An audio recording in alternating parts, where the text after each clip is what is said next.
What's up, everybody? Welcome to another episode of the Throw Show, Season 3. And we're going into 2 world records, and we're going to go with some predictions on the NCAA championships. But before we get into that, we're going to review some of the big things that have happened in the professional level and some surprising throws, especially with some winter throws classics that we can sort of provide as a background to what's going on over in Europe right now. Mm. Although I guess it is still winter technically, right? Technically, it is. So we got Mika Sosna from Germany at the Winter Championships. The German Winter Throw Championships, which is absolutely amazing. I feel like we should be doing that in the U.S. outside. He went 65-57. This sort of reminds me of our indoor championships that we used to have. Yeah, right. We did not have this year, but we will have again at some point. And he has is it the junior world record? I believe in the discus with the 175. Yeah. And I think he still is a junior. So another junior being added to this crazy list of amazing discus throwers coming up. But this is with the 2K. Yeah, and this is the 65-57 is with the 2K. And on top of that, I don't want Martin Wierig to sort of get offended or anybody like that, but I do feel like there's a little bit of there's sort of like a little void in German discus throwing for the men's side. So on the men's side, not in the women's. Yeah, so it's interesting here to see with Mika coming in here what's going to happen, really. Yeah. What do you think about his technique, Trevor? Yeah, I think it's legit. I mean, he just cranks on the finish, like long finish around with the feet down. Yeah, I think it's a good toss. Do we have Connor Bell in here? I did want to bring... Okay, we do have Connor Bell because I was just thinking about that. So Jonah Wilson, who I believe is the number 2 ranked shot putter in the NCAA currently, behind Jordan Geist, going 20-85. Nebraska loaded to the gills with shot putters and just sending this thing deep. That is such a freaking good throw. Wins Big Tens and is just further setting up a crazy, a whole. I think the NCAA championship is going to be freaking phenomenal. So it's interesting to see what predictions we're going to have at the end of this video. I think he'll definitely be putting some pressure on Geist. Yeah. Leonardo Fabrini, the Euro Championships. Oh wait, this is not. This is just a normal meet. This was not at the Euros. 21-60. I think he was, if I remember correctly, he was hurt last year. If I remember correctly. 21-60. Looks That's exciting. Crazy. Yeah. These Italians. Yeah. More to come. 3 of them. Yeah. Man. Yeah, that's a big toss. I like his left arm in the middle. He's a little more balanced and a little more level there. Let's watch it one more time. It's got that little stagger. He's real patient around that left leg out of the back. Yeah.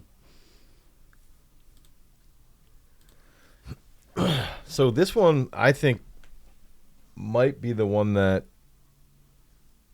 I don't know if it's like a shock, but I think first, before we talk about Jack O'Gill dethroning Tom Walsh, throwing 21-80. One, I think Tom's got like 14 titles.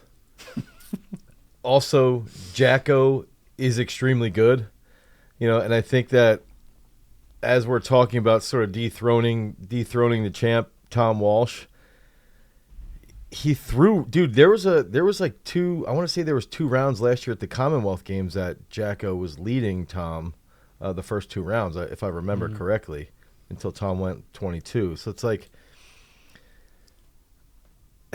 they're both extraordinary throwers. So it's sort of, I know he's got a streak, but Jacko's, a world finalist. I believe he's Right. Olympic finalist. Like he's really, really good. So it's not really fair to Tom in my mind to like sort of put him down. Like, oh my gosh, he got beat by Jacko. Like Jacko Right. threw 2180. It's not a Yeah, right. 2185 How many made the you- Olympic team in the yeah, U.S. And I feel like we've talked about this before, but like you look at the size of the country and the incredible performances that are coming Yeah. out of there, it's just insane, and it's a mark that would win in any country, Yeah. 2180, and I think Tom had thrown like 2140 or 2130. And also on top of that is that Jacko's been on the come up for a long, long time. Tom's had injuries here and there, but like, and the other thing is too is like where they're both going to be at in the season. Like the major meat of the season really is going to be starting here in the next month or two. So they might not, both of them might not even be in the best of form right now. Mm-hmm. Jacko looks like he might have something going on with that right leg. He's got that attack and floss on there. Mm-hmm. I think in New Zealand, I think they've only got like 4 million people. Like Pennsylvania has 12 million people. And we're not even that big of a state. And, they've got 1/3 of what we have, 1/3 of what we have. So I think it's more important to look at the fact that 2180 won the New Zealand championships than really, the history that like Tom Walsh getting dethroned. But congrats to Jacko Gill with that huge victory as well. That's him being a great competitor. For Pennsylvania, we do have multiple 22-meter throwers That's true. currently competing Yeah. from Pennsylvania. Yeah, that is true. And a 23. And a 23 meter. One of the best shot put stay in the history of the country.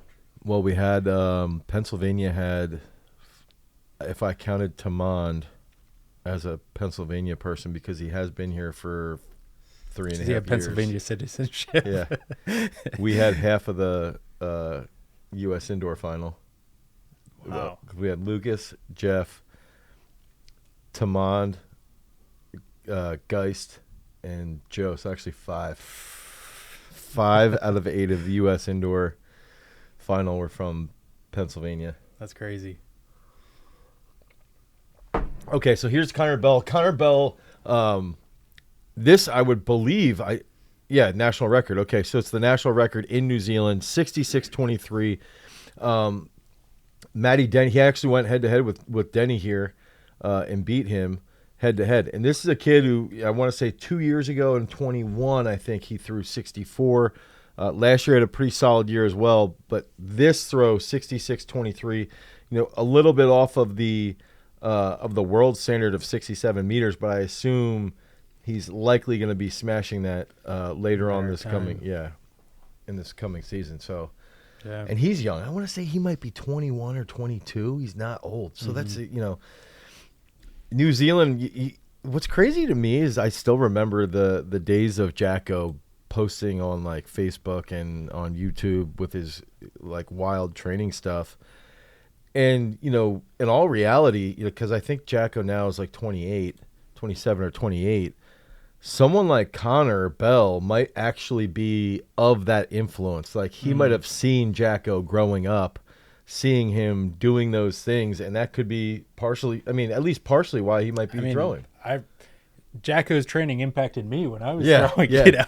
And I think that's stuff that people forget. Like, a lot of people are like, oh, social media stinks. But it's like, dude, I don't know. I think it's pretty cool because you can potentially influence a lot of people in your country, but also across the globe if you're doing cool stuff. Yeah, definitely. But congrats to Connor Bell. Huge throw, 66.23. And no knock on Matty Denny because he's one of the best in the world. But for Connor to go head-to-head with him, that's tough. Mm-hmm. All right, we got our quick recap here of U.S. indoors after we were just bragging about everybody from PA. 1989 for Tamand. I want to say this is his second or third best indoor throw. Got 5th place. I thought he was going to pop something big. He did have a couple big fouls. He's just falling a little bit there out of the back, but you can actually see that on that screenshot. But he is getting in better movement patterns, and one thing that I think that he's working on some really good stuff with his right leg out of the back that I think could lead to a little bit more stability as he enters into the middle of the circle. Yeah.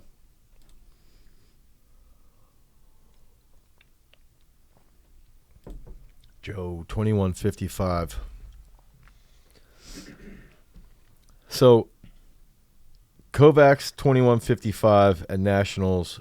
Geis on round 6 had actually pulled ahead of Joe, or maybe it was round 5, and then Joe came out and responded and hit this 2155. Some people were also asking me about Joe, like, is he starting to fall off? I'm like, first of all, we don't know. I feel like I don't know. All right, go ahead. What are you gonna? He just had twins, Right. dude. Like, he's just had kids like 3 months ago or 4 months ago. If you and his wife's coaching, like, give the dude a break. It's February. It was like February 15th, and he's throwing. Oh my gosh, he only threw 71 feet. Yo, Joe might be falling off. He only threw 71 feet. Can you believe that? He only threw 23 meters like a couple of months ago. Yeah, like, oh my gosh, he might be falling off. 6 months ago, he threw 23, and now he's only throwing 21.55 after he just had twins. And I feel like Joe does typically take a little while to ramp up with his competitions. And to me, I was more like, hey, he went in and he just knew, like, I was joking about this with Sam because I was like, Joe just yelled a little bit louder and he threw it further. Right. Like I know, that's what I was gonna say. Like, I feel like it's impressive that, like, whether Joe's throwing in the mid 21, mid 22s, mid 23 ranges, like, he can take command of a competition. Like, yes. No matter where he's feeling that day, he's still gonna amp up and hit a big mark and make like a competitive move in the competition. Yeah. Now, I want to know, did he know about Crouser's throw before the comp? That's what I want to know. And why? When did it? It happened like 2 hours before. 2 hours. Okay. Yeah. Okay. Probably then. I don't know. I don't think. I mean, like, if that affected him, I feel like that probably didn't affect him. No, I don't think it affected him, but I was just wondering if he knew. Yeah. Joe was probably like, dude, how's he in that shape right now? USATF posted it like right after it happened. So do you know? So why wasn't Crouser at this competition? So Crouser threw at the Simplot Games at Idaho State, home of the Bengals. I would assume dude, I'm not jumping to conclusions. Well, I guess I am jumping to conclusions. My hopeful conclusion would be, I think it was 8K if you took the victory here at US Indoors. It was either 8 or 6. I know they decreased it. Mm-hmm. And my hopeful point, and I think that's partially, I would assume that's partially why Joe's thrown there, just to make some cash. Right. But my hopefulness was like somebody from the Simplot Games was like, yo, we'll pay you 10 grand or we'll pay you 15, whatever that number is. I don't know, but like, I would assume it was more of a financial thing. But at the same point, I don't know. Maybe it's just because he broke the U.S. Indoor high school national record there at that same venue when he more of his nostalgic thing. Yeah, so I don't know. I don't know if anybody's talked to him. I haven't been trolling him on Instagram, so I maybe I should be doing that more. So I took a little breather after U.S. Indoors. Once we get back into outdoors, I'll be trolling everybody again. Yeah. Chase, dude, I want to say this. Chase and Maggie had huge warm-ups. Really? Yeah. Like, absolutely huge. And, dude, it's scary to me that, like, Chase still... she probably had to... I don't know what her travel schedule was like, but it couldn't have been easy to come back from England. Yeah. And it's like, she got there, competed really well. The whole comp was a solid competition. It's like... And Maggie had some huge throws as well. So it's like... Man, like, I know she's thrown over 20 in the past, and I know this is 1987, but to me, I think we might see her throw 21 this year outdoors. If she's dialed in and things are going well, I believe that we could potentially see a 21-meter throw from her. This could be the year, I definitely wouldn't put it past her. which would be sick. Yeah. That'd be huge. It's a whole nother discussion we could get into, but we should probably table. Yeah. Yeah, I have a meeting in like 20 minutes, Trevor. Okay, let's go. This is another, this whole weight competition. It's like, first of all, Danny Hall to me, one, he's like easily a top 5 like favorite thrower for me personally. But two, I felt like all the weight guys are just so relaxed and like you almost feel like they're not taking it seriously until they throw. But it's like they're sort of goofing around and Dude, I feel like you could say that about this throw. Yeah. Not until he gets to the final turn. And it's like boom. Yeah, and I think that's the thing is like if I remember, this was like the 4th or 5th biggest weight throw ever, and it's the competition. It might be the comp record, and it was a facility record. So it has a fairly large, it's a magnitude of a throw, has a high magnitude of a throw. And I think like, I know he has thrown weight really well in the past. Comp was really good in general. Everybody was dropping bombs. Rudy ate it really hard actually on one throw. I wish we should get that in our 120 FPS to analyze how he falls. But yeah, I think it just shows the level of what kind of competitor he is. He always games up very, very well. Same with Rudy. Same with Alex Young. Dude, the meet was awesome to watch. And I think that's one thing that I wanted to point out was I felt like USATF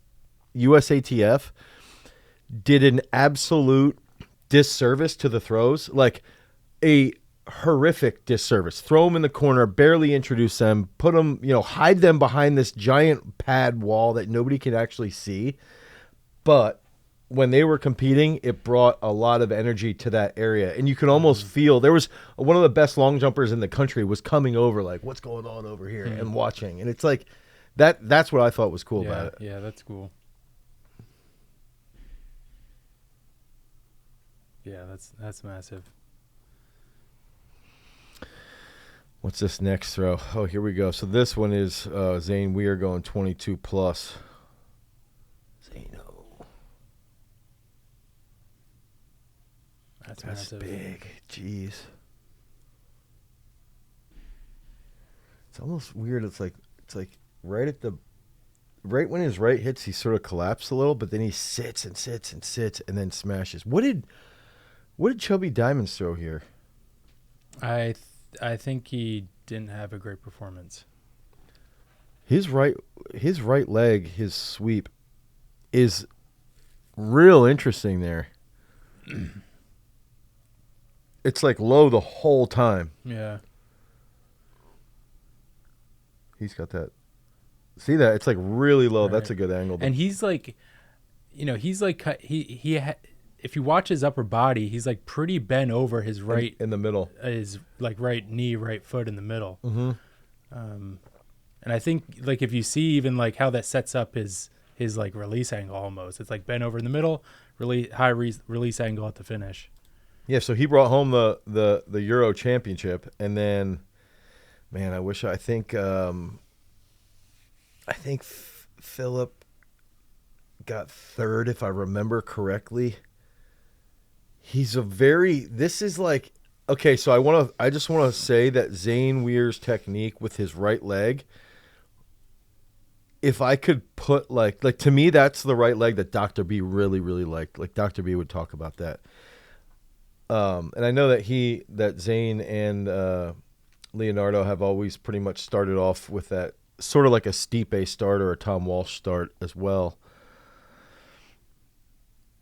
He does hunch over a little bit. He's still really balanced in the middle, and man, he just tears into it. And if I remember correctly, I think it was also Weir that had a huge foul at Indoor Worlds last year in Serbia, if I recall correctly. But that's where it's just like, dude, they're stacked. Yeah.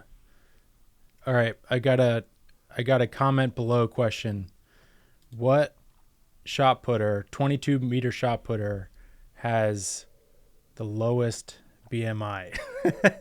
And where does Zane Weir fall on that list? I would think it's got to be Zane Weir. 22 meters. Yeah. Because the thing is like he's definitely got to be lighter.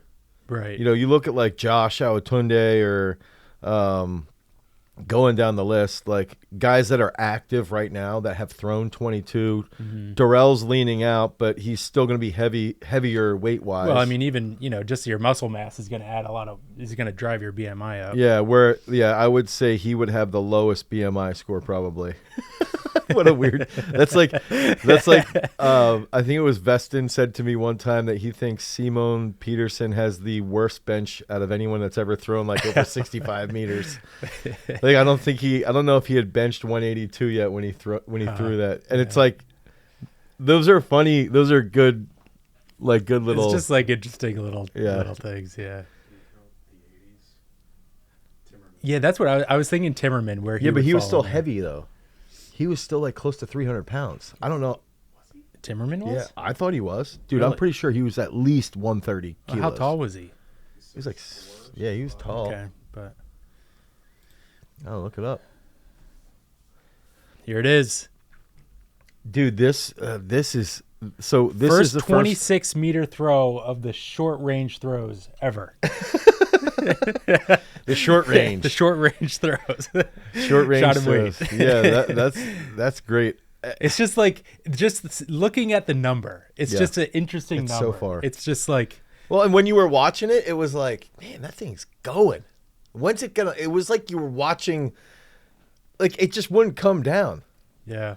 I think that the big thing here too is a lot of throwers get down on themselves. You know, they get hurt and they count themselves out and they go through the emotional wear and tear that is athletics, right?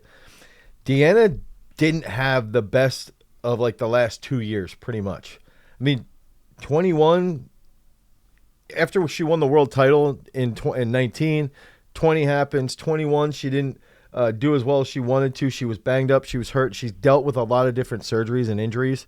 And it's like she came back in that comp. She looked like Deanna, who's going to go out and just throw 83 meters possibly. Like that's how I felt. And I think that it was cool to see her compete at that level again. Yeah. And also just go absolutely nuts. And Brooke Anderson, because I think this was her fifth throw, I think. She came out and she was about to like pick up Brooke, and Brooke was like, I still have 2 throws left. Like, don't hurt me yet. Which was funny. That's awesome. Yeah, congrats. That comp was huge. That is insane. So another world record here. And this is courtesy of Todd Noonan, the absolute greatest angle of a monster throw from Crouser. I haven't seen this angle. So that means you didn't watch my analysis that's 14 minutes long on ProViews YouTube. Called out. Thanks for checking the Called me out. review process, Trevor. How do you know I didn't say something offensive in that video? You might have. And you're probably more likely to say something in the next video. Every time that you don't watch a video, there's like a meter.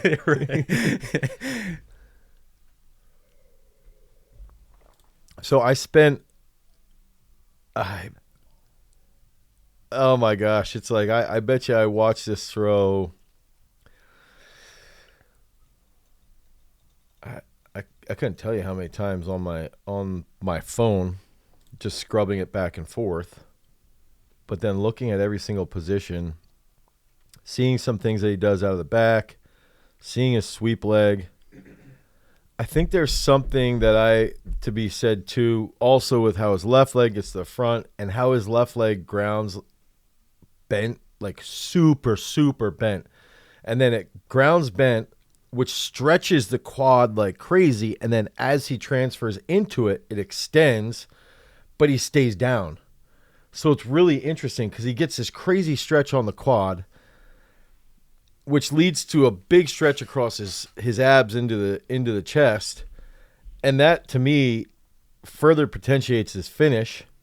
in this massive stretch shortening cycle. And it's like when you see it in slow-mo, it sort of stinks because when you're watching on Instagram, we can't really stop it. But you guys should go check out the Throws You world record analysis because it's Join me. Yeah, it's it's crazy, the technique, and the funny thing is, it's like you could see all this stuff happening in all the way back to 2016, but all that's happened, he's got 7 years of reps.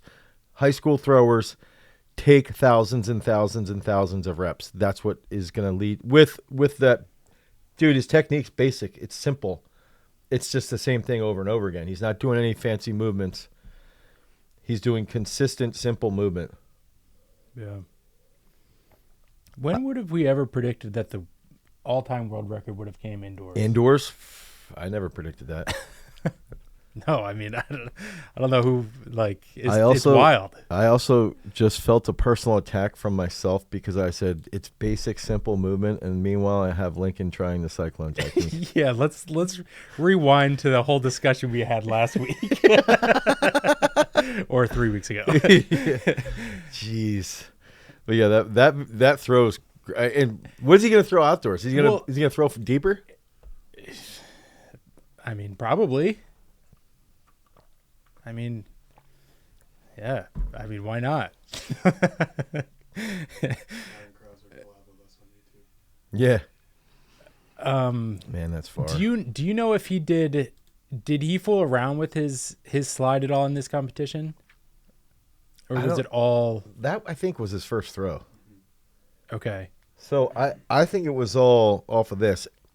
And I wanted to make this point. And even if Ryan says this, that's not a static start. Like, he does this left arm over and it loads and it goes like, yeah. By definition, yeah. That's not a static start. So I just wanted to make that clear because a lot of people were saying that. And when you watch it, he shifts. And if it's there's a controlled start. Yes. Yeah. I did just want to point that out. I also saw some people saying that he was using the slide, but I think that was when there wasn't as good of a angle, maybe. Okay. What's the next one? This one. Okay, so now big performances from the conference week. I know a lot of people jumped up the rankings during the D1 conference week. So the Harvard throws team right now has like, I want to say they have their one girl in the shot, I'm pretty sure one Heps, and I think she threw like 1730 something far. Mm-hmm. Ikeji, I think I might have just butchered his name, but he just dropped a huge PR that got him to 2266, which he's now in the meet. That was also at Heps, I believe. And then, so Jordan West goes big, 2029. Roja Stona went 1996, and he's more known as a discus thrower. He's a Jamaican discus thrower. So that was another thing that I'm sitting there like, so what's he going to start doing? Like, what if he goes 21? Yeah. And he looks bigger. Now I'm like, man, geez, all these discus guys. Then Tarico Hagan, this is the dude that was from New England, goes 23.62 as a freshman. True freshman, yeah. That's crazy. Could he win? And he could win it. He could potentially win it. Yeah.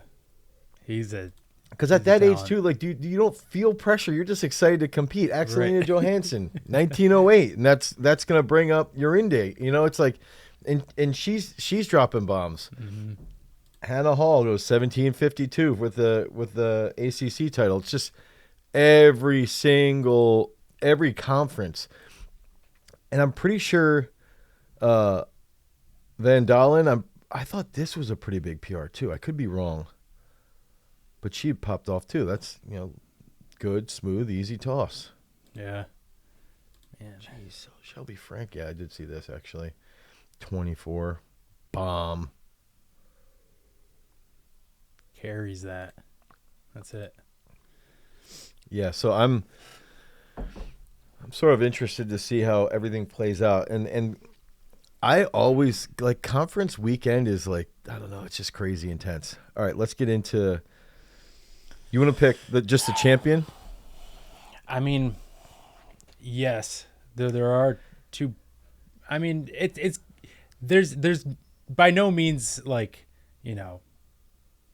like the two favorites are gonna, it's not gonna be a wash. Like they're definitely gonna be challenged, but Jordan Geist and Urinde are definitely the front runners here. I wanted to point out that Urinde, I had not realized this. Urinde's 1957 is 1 centimeter better than Raven Saunders' NCAA championship record and previously all-time record. So Raven had thrown 1956. So she has a championship record right now. Urinde has thrown 1957 in the circle where NCAAs is being held in Albuquerque. So that's another factor. And Jordan just competed really well. Doesn't have crazy travel either to get there. I think there's going to be a lot of jockeying in the men's shot. I think there's going to be a lot of guys sort of bouncing back and forth. But I would say I think Geist is gonna control it. I think he's so seasoned. He's been a good competitor for, a decade. And I just think, like, dude, he just went head to head with Joe and almost sniped Joe. Like, he knows what he can do. And he did get called on a couple of the heel fouls, but those heel fouls get cleaned up, and he might have even more confidence going into the meet. I will go with Jordan on that prediction on. Yeah, I can't. I think he could have a couple guys who are going to challenge him and push him, but I think he'll ultimately, come out on top. One thing I did want to say, though, and this might be a little more interesting, is we could either say how many 20-meter throws are we going to see, or what is it going to take to All-American? Oh, geez. That's a good question. I think they're 20-meter throwers right now. I think there's either 10 or 11. I think we'll see 4 20-meter throws, and I think it's going to be like 1944 to be All-American. I think on the women's side, it's going to be like 17-15 is the 8th spot. And I would go, I actually think 17-15 or 50. 15. I 15. think that 8th spot, I think a lot of it, dude, now last year outdoors was different. I will say that, but there's been times where there's a high number and it does drop off for that number 8 spot. How many 18-meter throws do you think? I think at least 3 or 4. I want to see, dude, I'm probably going to go, I actually want to take the upset with Axelina.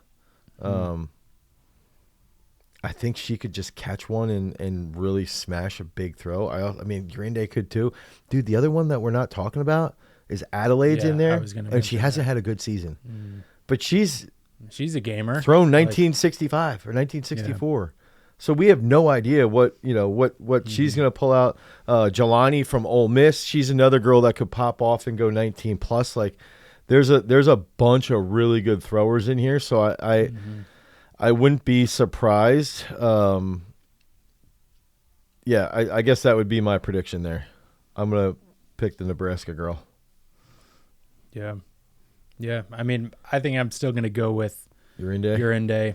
I think she's just been cementing herself at the top of the ranks, and she's competed consistently. I think she's just going to keep it rolling. I think it is, to be fair to it, is also, dude, she's an Olympian. Like, she's thrown 70 meters in the discus, so maybe my pick is really bad. I don't know. I think it's, you never know what's going to happen. If my pick's right, you owe me a kombucha. Ryan Crouser threw the world record indoors. Yeah, that's true, actually. Yeah, that's true. I do think, though, I will say that I think it's going to be 1750 to All-American. Okay. I think here's what I think. I think one of the competitions is just going to go off. Yeah. I think the other one's going to go about as normal as it does. But I'm going to say the women's competition goes off. People are just ripping throws. 2 over 19. What's eighth there? 5 over 1790? 18 and 1750 is That's crazy. That's crazy. That'll be my wild prediction. That's pretty aggressive, Trevor. That's really aggressive. All right, so now we're going to the weight. I'm going with okay, so I'm going to stay with, oh man, I forgot about Shelby Frank, but I'm going to stay with Jelani on this one. I did want to say, I'm going to go with the two front runners. Isaiah Rogers, one, is an absolute freaking monster. That dude is huge. And I shook his hand because he was with Danny Haw. I shook his hand, and I felt like my hand was like being engulfed by a pizza box. I was like, what the heck? This guy's monstrous. And he had a huge throw, I want to say in round 2 at U.S. Indoors, that he got called on like a little heel foul, and it was deep, like absurdly deep. And then he got a little flustered and didn't catch another one. So I think he's got something big in there right now that I just feel like he's got the confidence. He's gonna be able to put it together and win the title. Yeah, I can't argue with him. I mean, I feel like I even think he's gonna PR there. Yeah.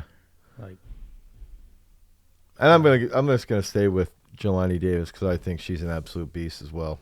mm-hmm. I think the big one that could pop off in the men is the freshman. Tariq, I think he's another one that could go out. Yeah. That would be crazy. I mean, for a true freshman to come in and get even if he stays top 3, that's insane. We didn't talk about the French kid from Cincinnati either in the shot. He's one that would be interesting. I hope he comes back and pops another big one. Yeah. Somebody like that can really make things get mixed up quite a bit during competition. It's like you with the 2015 D3 Nationals, Trevor. We had Roger Steen was talking about this when we went out to eat after U.S. Indoors. It's just like everybody just started rolling. Yeah. That was a great competition. So I guess we're gonna have to stay tuned. I'm gonna say hold on. I still have I picked the favorite so far, but I'm gonna pick Cameron Rogers for the weight. Oh, geez, that's a great choice. I think she's gonna. It's a close pack. I mean, there's 4 throwers over 24. I think she's gonna pull something out.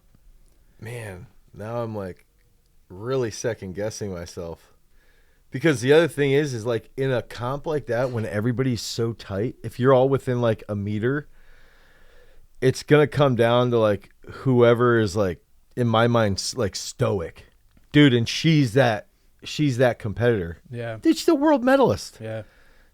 Damn. I can't rescind my choice, but that's a very admirable choice, Trevor. Thank you. So I guess we're going to have to stay tuned to next episode of the Throw Show to see how bad we were in predicting the NCAA championships. Until next time, peace.